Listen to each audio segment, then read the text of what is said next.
शुक्लांबरधरं विष्णुं शशिवर्णं चतुर्भुजं प्रसन्नवदनं ध्यायेत् सर्वविघ्नोपशान्तये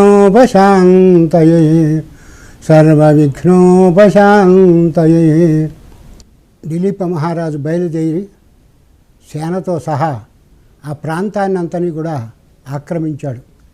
అడవిలో ఉన్నటువంటి జంతువుల్ని సంహరించి వాటి యొక్క మాంసాన్ని తన సైనికులతో సహా తినడం మొదలుపెట్టాడు. అయిన తర్వాత ఆ ప్రాంతమంతా రాత్రి అంతా కాపలాగాసి మొత్తం అక్కడ ఉన్నటువంటి సైన్యం ఎవరూ ఎటు పోకుండా పూర్తిగా దానిని ఆక్రమించడం జరిగింది. తెల్లవారిన తర్వాత సైనికులందరూ కలిసి మొత్తం ఆ ప్రాంతాన్నంతని విడిచిపెట్టి తమ పట్టణానికి పోవడానికని ప్రయత్నించారు. అదే సమయంలో రాజుకు దారిలో ఒక తాపసి ఎదురయ్యాడు. ఆ తాపసి పేరు వృద్ధహారీతుడు. అతడు పెద్ద పెద్ద గోడతోటి శంఖచక్రాలు ధరించినటువంటి దేహంతో చాలా తపస్సు చేయడం వల్ల దేహమంతా శుష్కించినటువంటి పద్ధతిగా ఉన్నాడు. అతని యొక్క చర్మం అంతా కూడా మరి కర్కశంగా కఠినంగా కనిపిస్తోంది. అప్పుడు ఆ తాపసి మృగచర్మం ధరించాడు. మృదువైనటువంటి నారబట్టం ధరించాడు. ఆ ధరించినటువంటి తాపసి ఎదురవడంతో దిలీప మహారాజు ఒక తాపసి ఎదురు వస్తున్నాడనే ఉద్దేశంతో పక్కకు దారిచ్చి అతన్ని వెళ్ళమన్నాడు. అదే సమయంలో ఆ తాపసి ఎంతో సంతోషించి అతని యొక్క వస్త్రధారణ అతని యొక్క బలగాన్ని చూచి అతడు రాజు అని గ్రహించి అతడికి మేలు చేయాలనేటటువంటి సదుద్దేశంతో ఒక మాట మాట్లాడాడు. ఓ రాజా, ఈ శుభమైనటువంటి పుణ్యమైనటువంటి మాఘమాసంలో ప్రాతకాలంలో సరోవరంలో స్నానం చేయకుండా ఎక్కడికి ఎందుకు వెడుతున్నావు అని అడిగాడట. అయితే కిమర్థం గమ్యతే రాజా కాలే మాఘస్య మాహాత్మ్యం పుణ్యవర్ధనం పాపఘ్నం శృణ్వతాం పుంసాం స్నాతానాం చ అరుణోదయే అని అతడు అన్నాడట. దానికి సూత మహర్షి ఈ విధంగా సమాధానం చెప్తున్నాడు. మళ్ళీ అక్కడ ఉన్నటువంటి కథా విశేషాన్ని గుర్తు చేస్తూ, ఓ ద్విజోత్తమ, నాకు మాఘస్నాన ఫలం గూర్చి తెలియదు, దాన్ని గురించి నాకు వివరంగా చెప్పండి అన్నాడట. అప్పుడు వైఖానస మహర్షి ఈ విధంగా అన్నాడు. ఈ మాఘమాస మహాత్మ్యాన్ని గురించి మరి నేను చెప్పడం కాదు, మీ గురువు అయినటువంటి వశిష్ఠ మహర్షి దగ్గరికి వెళ్ళి ఆయన్ని అడిగి తెలుసుకోవాల్సింది. చీకటిని పోగొట్టేటటువంటి సూర్యభగవానుడు ఉదయిస్తున్నాడు కాబట్టి ఇప్పుడు మాటలతోటి మనం కాలక్షేపం చేయడం బాగుండదు. కాబట్టి వెంటనే స్నానము చేసి మీ గురువు అయినటువంటి వశిష్ఠ మహర్షి దగ్గరికి వెళ్ళవలసింది అన్నాడట. అప్పుడు తాపసి మౌనంగా స్నానం చేయడానికి వెళ్ళిపోయాడు. తరువాత దిలీప మహారాజు కూడా తన సేనతో కలిసి ఆ ప్రాంతంలో స్నానం చేసి వానప్రస్థుడైనటువంటి ఆ ఋషీశ్వరుని యొక్క మాటలను తలుచుకుంటూ పట్టణానికి బయలుదేరి వెళ్ళాడు. తరువాత ఇంటికి వెళ్ళిన తరువాత తెల్లని గుర్రాలు కట్టినటువంటి ఒక రథాన్ని ఎక్కి తెల్లని ఛత్రాన్ని ధరించినటువంటి ఆ రథం మీద వశిష్ఠ మహర్షి దగ్గరికి వెళ్ళాడు. ఆ ప్రాంతంలో మొత్తమంతా ఆ అడవి ప్రాంతంలాగా ఉండినటువంటి ఆ ఋషి ప్రాంతమంతా ఎంతో స్వచ్ఛంగా ప్రశాంతంగా ఉండినటువంటి ఆ ప్రాంతం దగ్గరికి వెళ్ళి దిలీప మహారాజు వశిష్ఠ మహర్షికి ప్రణామం చేశాడు. ఆయన ఇచ్చినటువంటి ఆశీర్వాదాన్ని అలాగనే అర్ఘ్యపాద్యాదులను గ్రహించి ఒక ఆయన ఇచ్చినటువంటి ఆసనం మీద కూర్చున్నాడు. అప్పుడు ఆనందంగా వశిష్ఠుడు రాజును కుశల ప్రశ్నలు అడిగాడు. వశిష్ఠ మహాముని సంతోషంగా మరి రాజుగారు జరిగిన విషయమంతా కూడా చెప్పడం జరిగింది. ఆ మాటలు విని మునీశ్వరుడు తరువాత మరి ఓ భగవాన్, మీ దయ వల్ల నేను సవిస్తరంగా అన్నీ విన్నాను, పురాణాలు విన్నాను, అలాగనే దండనీతి విన్నాను, ఇతరత్రమైనటువంటి యొక్క రాజధర్మాలు విన్నాను, 4 వర్ణాల యొక్క ఆచార వ్యవహారాలన్నీ విన్నాను, ఆశ్రమ క్రియలు విన్నాను, దానం హోమం మొదలైనటువంటి కార్యక్రమాల గురించి కూడా మీ నుంచి వినడం జరిగింది. అయితే ఈ విష్ణుమూర్తి యొక్క ఆరాధన విధించి గురించి కూడా మిమ్మల్ని గురించి మీ దగ్గర వినడం జరిగింది. అయితే ఇప్పుడు మాఘస్నాన ఫలం గురించి మిమ్మల్ని అడుగుతున్నాను, దాని గురించి నాకు చెప్పవలసింది అని వశిష్ఠ మహర్షిని ఆ దిలీప మహారాజు అడిగాడట. దానికి వశిష్ఠుడు చాలా సంతోషించి, ఓ రాజా, ముల్లోకాల్లో శ్రేయస్కరమైనటువంటిది ఏదైనా ఉంది అంటే అది మాఘస్నానమే. మునులకు, వనవాసులకు అందరినీ కూడా పవిత్రము చేసేటటువంటి యొక్క ఏదైనా అంటే అది మాఘమాసం స్నానమే. కాబట్టి గో భూమి తిల వాసాంసి స్వర్ణ ధాన్యాని యానిచ అదత్వేంఛంతి ఏ నాకం తే మాఘస్నాత్తు సర్వదా. ఎవరైతే గో భూ దానాదులు ఏవీ కూడా ఇవ్వకుండా స్వర్గలోకానికి చేరాలనుకుంటారో వాళ్ళందరికీ మాఘస్నానం ఒక్కటే శరణ్యం. అయితే మరి వైశాఖ మాసంలో హోమం, దానం, అలాగనే కార్తీక మాసంలో తపస్సు, పూజాదులు, మాఘమాసంలో తపము, హోమము, దానము ఈ మూడు కూడా ప్రశస్తమైనటువంటివే. ఎలాగంటే హోమో దానం చ వైశాఖే తపఃపూజా చ కార్తికే తపో హోమస్తథా దానం త్రయం మాఘే విశిష్యతే. ఈ మూడు కూడా ఈ మాఘమాసంలో చాలా విశేషమైనటువంటి ఫలితాన్ని ఇస్తాయి. కాబట్టి అగ్నిహోత్రము, తరువాత బావులు, చెరువులు ఇవన్నీ కూడా త్రవ్వించడం అనేటటువంటి కార్యక్రమాలు ఇవేవీ కూడా చేయకుండానే మాఘమాసంలో తీర్థస్నానం చేసినట్టయితే ఆ పుణ్యఫలం చాలా విశేషమైనటువంటిది. వినావన్యం వినాయజ్ఞం ఇష్టాపూర్తం వినా ప్రియే వాంఛంతి సద్గతి స్నాంతు ప్రాతః మాఘే బహిర్జలే. ఎవరైతే వీటిని కోరుకుంటారో వారందరూ కూడా ఈ మాఘస్నానం చేయవలసినటువంటి అవసరం ఉన్నది. సువర్ణము, మాణిక్యము, ధేనువు మొదలైనటువంటి వాటిని దానం చేయకుండానే స్వర్గానికి వెళ్ళేటటువంటి అవకాశం ఒక్క ఈ మాఘస్నానంలోనే ఉన్నది. ఎల్లప్పుడూ ఈ విధంగా చేసినటువంటి వాడు తప్పకుండా రాజు అవుతాడు. అతడు ముక్తినిచ్చేటటువంటి బుద్ధి కలిగి చివరిలో స్వర్గానికి కూడా వెళ్ళడం జరుగుతుంది. ఓ రాజా, దివ్య దృష్టి కలిగినటువంటి వారు మాఘమాసంలో తపస్సు లేదా దానం చేయడం వల్ల అనంతమైనటువంటి ఫలం కలుగుతుంది అని చెప్పారు. కోరికతో కానీ లేదా కోరిక లేకపోయినా సరే ప్రజలకు మేలు చేయదలిచి కానివ్వండి, విష్ణుమూర్తి నిమిత్తంగా కానివ్వండి, లేక ఇతరత్రా కారణం చేత కానివ్వండి, ఈ మాఘ స్నానాన్ని చేసినట్టయితే ఎంతో పుణ్యమైనటువంటి ఫలితం. ఇతరమైనటువంటి వాటన్నిటినీ కూడా విడిచిపెట్టేసి 12 సంవత్సరాల పాటు వరుసగా మాఘస్నానం చేసినట్టయితే ఎంతో పుణ్యం లభిస్తుంది.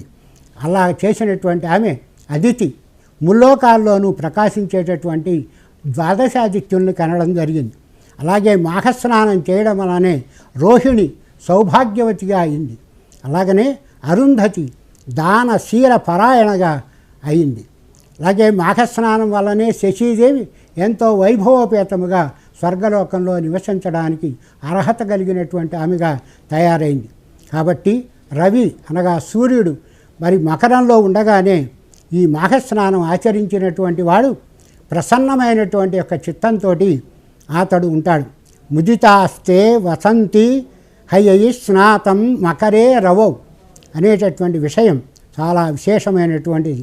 మాఘస్నానంలో ఎక్కువగా దానం చేసినటువంటి వారు కూడా మరి ఇష్టమైనటువంటి యొక్క కోరికలు తీర్చుకోవటమే కాకుండా మరి అంతులేనటువంటి యొక్క పుణ్యఫలాన్ని పొందడం జరుగుతుంది. మాఘమాసం ఎప్పుడూ ధర్మాన్ని కలిగిస్తుంది, పాపాన్ని నశింపజేస్తుంది, అంతేకాక కోరుకున్న ఫలితాన్ని కూడా ప్రసాదిస్తుంది. ధర్మసూతి సదా మాఘ పాపమూలం వికృస్తంతి కామమూల ఫలద్వారా నిష్కామే జ్ఞానద సదా. ఇది ఎల్లప్పుడూ కూడా జ్ఞానాన్ని ఇచ్చేటటువంటి యొక్క మాసం. ఏ కోరిక లేనటువంటి వారికి జ్ఞానాన్ని కలిగిస్తుంది, కోరికున్నటువంటి వారికి ఆ కోరికను తీరుస్తుంది. కాబట్టి ఏ లోకే జ్ఞానశీలానాం ఏ లోకా విపినౌకసాం ఏ లోకా విష్ణుభక్తానాం తే మాఘ స్నాయినాం సదా. వీరందరూ కూడా మాఘ స్నానం చేయడం చాలా విశేషమైనటువంటి ఫలితాన్ని కలిగిస్తుంది. కాబట్టి పుణ్యం క్షీణించినప్పుడు దేవలోకం నుంచి యజ్ఞయాగాదులు చేసినప్పటికీ ఎంత పుణ్యం సంపాదించుకున్నప్పటికీ ఆ పుణ్యం అయిపోవడంతో మళ్ళీ స్వర్గలోకాల నుంచి క్రిందికి రావడమే జరుగుతుంది. అది ఎలాగంటే ఒక బ్యాంకులో ఎంత మరి అమౌంట్ అయితే వేసుకుంటామో అంత అమౌంట్ మాత్రమే మనం తీసుకోగలుగుతాం. అది అయిపోవడంతో మనకి నిల్ బ్యాలెన్స్ ఏర్పడుతుంది. అలాగనే మరి ఎంత పుణ్యం చేసుకున్నప్పటికీ కూడా స్వర్గలోకంలో ఆ పుణ్యం ఉన్నంత వరకే ఉండటం జరుగుతుంది. తరువాత మళ్ళీ ఏదో జన్మ ఎత్తవలసిందే 84 లక్షల జీవరాశుల్లో. కాబట్టి ఆ విధంగా మాఘమాసం స్నానం చేసినటువంటి వాడు మాత్రం అలా తిరిగి వచ్చేటటువంటి అవకాశం ఎప్పుడూ జరగదు. కాబట్టి మాఘస్నానం చేసినటువంటి నరుడు పాలిచ్చేటటువంటి గోవుని కనుక ఒకవేళ దానం చేసినట్టయితే ఆ గోవు శరీరం మీద ఎన్ని రోమాలు ఉన్నాయో అన్ని వేల సంవత్సరాలు స్వర్గలోకంలో నివసించేటటువంటి అవకాశం కలుగుతుంది.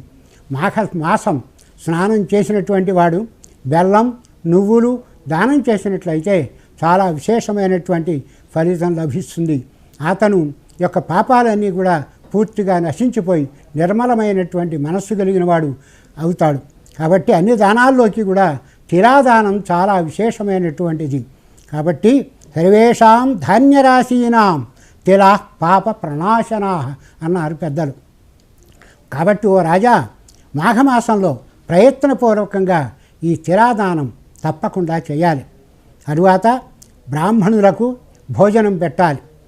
ఇలా గనక చేసినట్టయితే అతడు తన యొక్క పితృదేవతలను కూడా తృప్తిపరిచినటువంటి వాడు అవుతాడు. అంతేకాదు అతడు శుద్ధాత్ముడై విష్ణులోకానికి చివరిలో చేరేటటువంటి అవకాశాన్ని కూడా పొందుతాడు. కాబట్టి ఓ నృపసత్తమా, ఏ విధంగానైనా సరే దానం చేయకుండా మాత్రం మాఘమాస ఫలితాన్ని పొందాలి అనుకోవడం తెలివి తక్కువతనమే.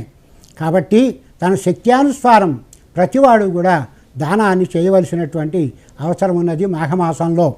కాబట్టి మాఘమాసంలో బ్రాహ్మణులకు చెప్పులు, అలాగనే కమండలం మొదలైనటువంటి దానం చేసినటువంటి వాడు తప్పకుండా స్వర్గానికి వెళతాడు. ఓ రాజా, మాఘమాసంలో స్నానరూపమైన తపస్సు చేసినటువంటి వారు దానం చేస్తే స్వర్గం ప్రాప్తిస్తుంది. దానం వల్ల స్వర్గం, దానం వల్లనే సుఖం కలుగుతాయి. దానం వల్లనే పాపం నశిస్తుంది, మహాపాతకాలు కూడా నశిస్తాయి. ఎలాగంటే దానేన ప్రాప్యతే స్వర్గో, దానేన ప్రాప్యతే సుఖం, దానేన హీయతే పాపం, మహాపాతకజం నృప. మొత్తం పాపాలన్నీ కూడా నశించిపోయి పుణ్యం అనేది మాత్రమే లభిస్తుంది ఈ మాఘమాస మరి స్నాన ఫలం.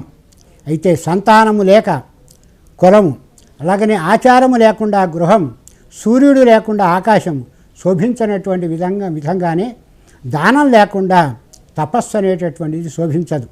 అదానం తపోభాతి అసూర్యం గగనం యథా అసంతతి కులం ఆచారేణ విన గృహం. దీనికన్నా చాలా పవిత్రమైనటువంటిది, పాపనాశనకరమైనటువంటిది మరొకటి లేదు. ఈ విషయాన్ని మరి మణిపర్వతం మీద భృగు అనేటటువంటి ఆయన విద్యాధరులతో చెప్పడం జరిగింది.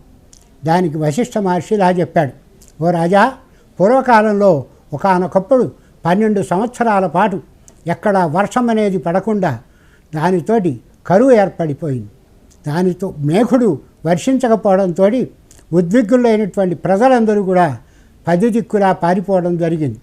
అయితే మధ్వదేశం, హిమాలయాలు, వింధ్య పర్వతం క్షీణించడం వల్ల స్వాహ, స్వధ, వషట్కార వేదాధ్యయనాలన్నీ కూడా పూర్తిగా వెనకబడిపోయినాయి. దానితోటి పూర్తిగా మరి ఉపప్లవం అనగా విప్లవం అనేటటువంటిది ఏర్పడిపోయింది. ధర్మానికి లోపం జరిగింది. లేక భూమండలం అంతా కూడా శూన్యమైపోయింది. వర్షాలు లేని కారణం చేత ఫలవృక్షాలు పుష్పించడం కానీ ఫలించడం కానీ కూడా జరగలేదు. అవన్నీ కూడా ప్రకృతి అంతా శోభావిహీనమైపోయింది. అన్నం కానీ ఏమీ లేకుండా ప్రజలందరూ హలో లక్ష్మణ అని ఒక్కొక్క దిక్కునకు పారిపోవడం జరిగింది. దాంతో ఒక్క భృగు మహర్షి తన శిష్యులతోటి కలిసి ఆ చోటినంతా కూడా విడిచిపెట్టి హిమాలయ సానువులకు వెళ్ళాడు. అక్కడ కైలాస పర్వతానికి పడమటి దిక్కున మణికూటం అనేటటువంటి ఒక చక్కటి పర్వతం ఉన్నది. అది సువర్ణమయమైనటువంటి ఒక పర్వతం. దాని క్రిందగా తెల్లగా ఉండినటువంటి స్ఫటికాలు, మధ్యన నీలపు శిలలతోటి చాలా చక్కగా ప్రకాశిస్తూ ఆ ప్రదేశం ఉన్నది. ఆ పర్వతం చుట్టూ తెల్లగా ఉండటం వల్ల విభూతిని ధరించినటువంటి నీలకంఠుల్లాగా నీలకంఠ ఇవ ఆ ప్రదేశం ప్రకాశించింది. అన్ని వైపులా నీలపు రాళ్ళు, అక్కడక్కడ మరి బంగారపు రేఖలు ఉండటం వలన విద్యుత్ కాంతులతో ప్రకాశించేటటువంటి ఆ ప్రదేశం అంతా మేఘంలాగా చాలా చక్కగా ఉంది. ఎలాగంటే జీమూత యువ వెలుగొందింది. పర్వత శిఖరంలో నీల పర్వతం, అలాగని తరువాత నారాయణ యువలాగా ప్రకాశించింది ఆ ప్రదేశం అంతా.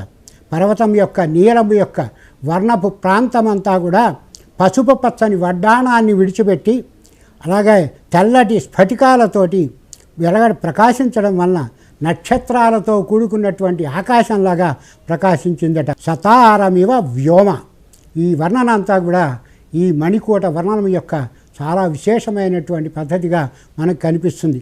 ఆ పర్వతం తెల్లనైనటువంటి కాంతులతోటి దివ్యమైనటువంటి ఔషధాలతోటి ఉండి రెండవ చంద్రునిలాగా ద్వితీయ యువ చంద్రమా అలాగా ప్రకాశించిందట. ఆ పర్వతం భూముల్లో నిత్యం కిన్నర్లు మొదలైనటువంటి దేవత మరి గణాలన్నీ కూడా సంచరిస్తూ హాయిగా సుఖంగా ఉంటారట.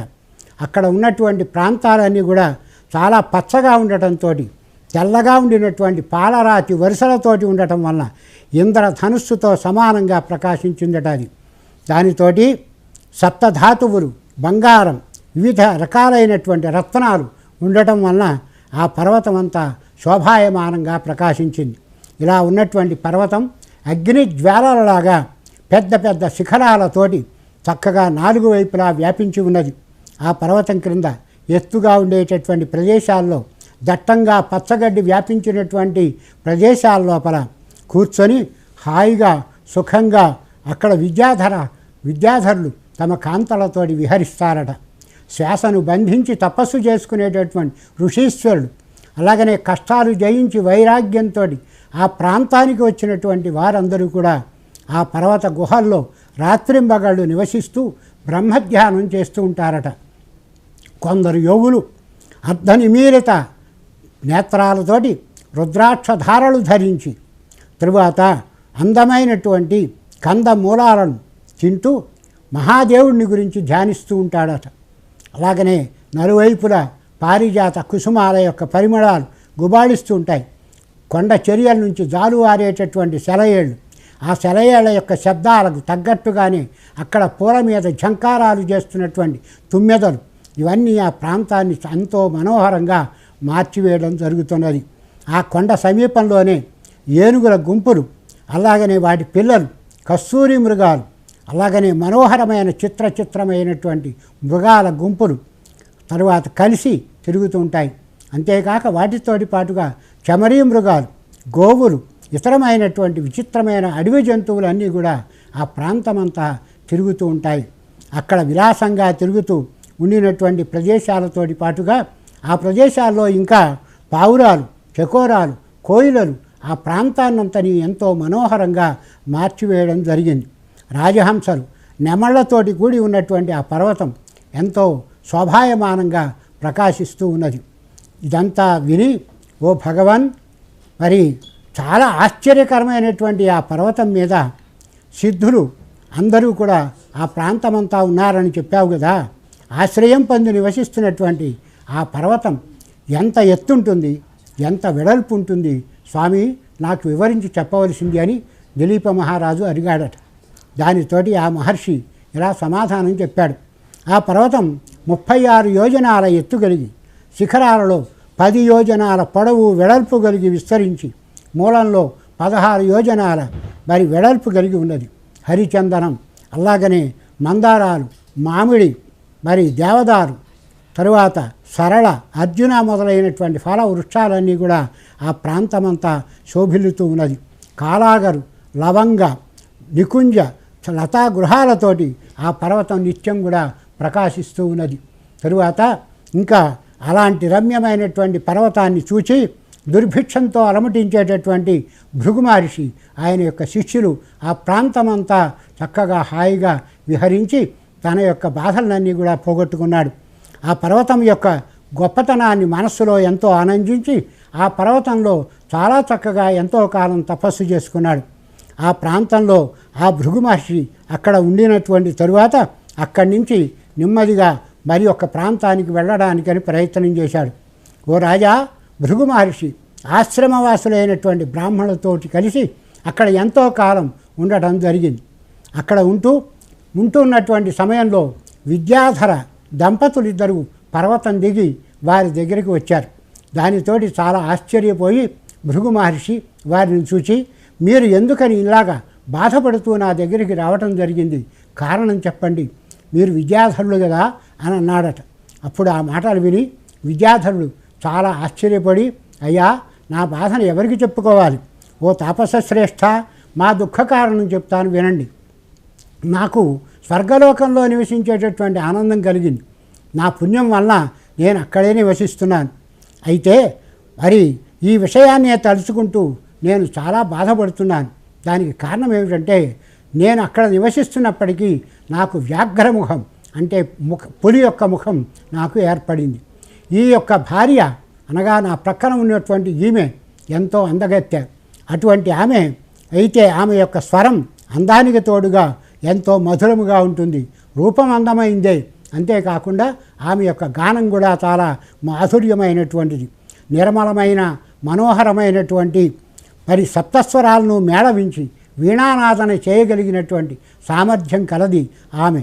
నిర్మలమైనది మనోహరమైనటువంటి అటువంటి యొక్క పద్ధతితో ఉన్నటువంటి ఆమె ముగ్ధ మనోహరమైనటువంటి కంఠస్వరంతో గానం చేస్తుండగా ఎన్నోసార్లు దేవరాజు అయినటువంటి ఇంద్రుడు వినటం చాలా సంభవించింది. అలాగనే మరి మహాదేవుడైనటువంటి ఈశ్వరుడు కూడా విని ఆయన తలను ఊపించాడట.